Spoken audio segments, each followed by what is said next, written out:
बहुत समय पहले ऊंचे ऊंचे पहाड़ों और घने जंगलों के बीच एक बेहद खूबसूरत जादुई घाटी बसी हुई थी। यह घाटी देखने में स्वर्ग जैसी थी, लेकिन यहाँ रहने वाले लोग कभी सच में खुश नहीं रहते थे। कोई अपनी गरीबी को कोसता था, कोई अपनी किस्मत को दोष देता था। हर दिन शिकायतें बढ़ती जा रही थी और खुशियाँ मानो इस गांव से गायब हो चुकी थी। इसी गांव में रैना नाम की एक दयालु लड़की अपनी माँ के साथ रहती थी। रैना छोटी-छोटी बातों में भी मुस्कुराने की वजह ढूंढ लिया करती थी। एक सुबह गांव में एक रहस्यमयी साधु आए, जिनके चेहरे पर अद्भुत तेज था। उन्होंने गांव के बीचों बीच एक बड़ा तंबू लगाया और बाहर एक अनोखा बोर्ड टांग दिया।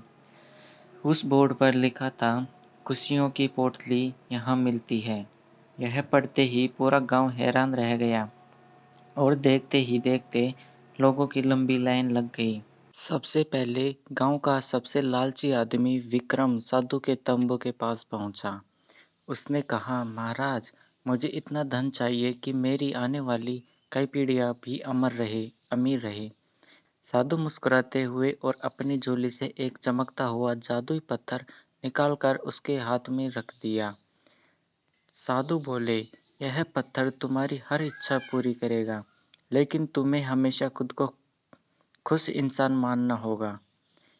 विक्रम खुशी खुशी तंबू से बाहर निकला और मन ही मन बोला, अब मैं सबसे अमीर बन जाऊंगा। अचानक उसके सामने सोने के चमचमाते सिक्कों का विशाल ढेर दिखाई देने लगा। विक्रम खुशी से उछल पड़ा, लेकिन उसके मन में लालच और बढ़ने लगा।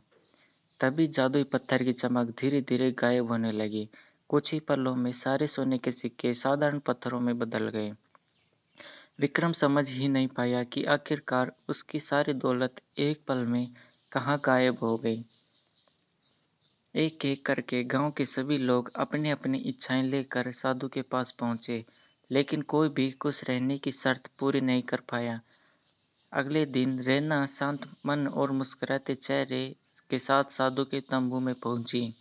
साधु ने प्यार से पूछा, बेटी, तुम क्या चाहती हो? रैना बोली, मुझे धन दौलत नहीं चाहिए, मैं सिर्फ सच्ची खुशी का रहस्य जानना चाहती हूँ। रैना की सच्चाई देखकर साधु बहुत प्रसन्न हुए। उन्होंने अपनी झोली से एक साधारण सी खाली पोटली निकाली और रैना को दी।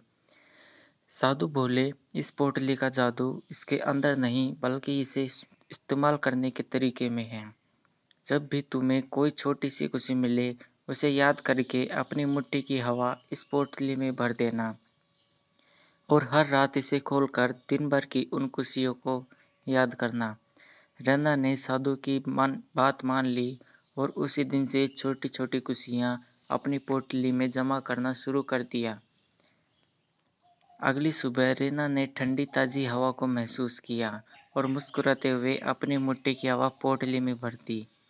रास्ते में खिले रंग बिरंगे फूलों की खुशबू ने उसके चेहरे पर मुस्कान ला दी। घर लौटकर उसने अपनी माँ की मुस्कान देखी और वह खुशी भी पोटली में जमा कर ली।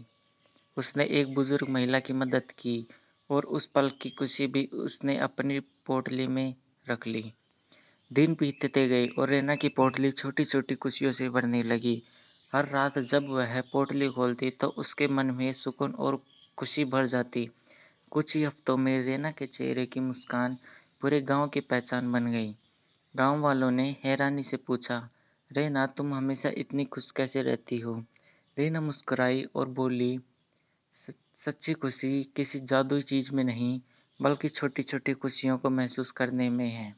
उस दिन के बाद गांव वालों ने शिकायत करना छोड़ दिया और छोटी छोटी खुशियों में मुस्कुराना सीख लिया।